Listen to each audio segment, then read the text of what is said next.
to the health and the safety of all Americans, I'm here to discuss our strategy to prevent and protect the American people from a possible outbreak. I appreciate Dr. Rich Carmona, the U.S. Surgeon General, Dr. Tony Fauci, Director of the National Institute of Allergy and Infectious Diseases. Scientists and doctors cannot tell us where or when the next pandemic will strike or how severe it'll be, but most agree at some point we are likely to face another pandemic. The virus has developed some characteristics needed to cause a pandemic. It has demonstrated the ability to infect human beings, and it has produced a fatal illness in humans. If the virus were to develop the capacity for sustained human-to-human transmission, it could spread quickly across the globe. Our country has been given fair warning of this danger to our homeland and time to prepare. Our strategy is designed to meet three critical goals. First, we must detect outbreaks that occur anywhere in the world.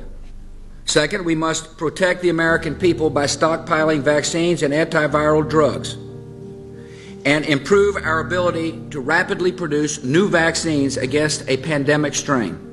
And third, we must be ready to respond at the federal, state, and local levels in the event that a pandemic reaches our shores. And unlike storms or floods, which strike in an instant and then recede, a pandemic can continue spreading destruction in repeated waves that can last for a year or more. To respond to a pandemic, we need medical personnel and adequate supplies of equipment.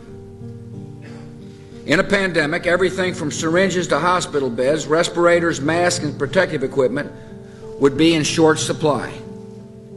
To respond to a pandemic, the American people need to have information to protect themselves and others. In a pandemic, an infection carried by one person can be transmitted to many other people, and so every American must take personal responsibility for stopping the spread of the virus. By making critical investments today, we'll strengthen our ability to safeguard the American people. In the awful event of a devastating global pandemic, and at the same time, we'll bring our nation's public health and medical infrastructure more squarely in the 21st century.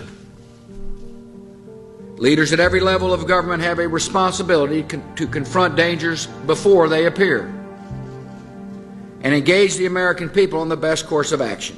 There is no pandemic flu in our country or in the world at this time. But if we wait for a pandemic to appear, it will be too late to prepare. And one day, many lives could be needlessly lost because we failed to act today.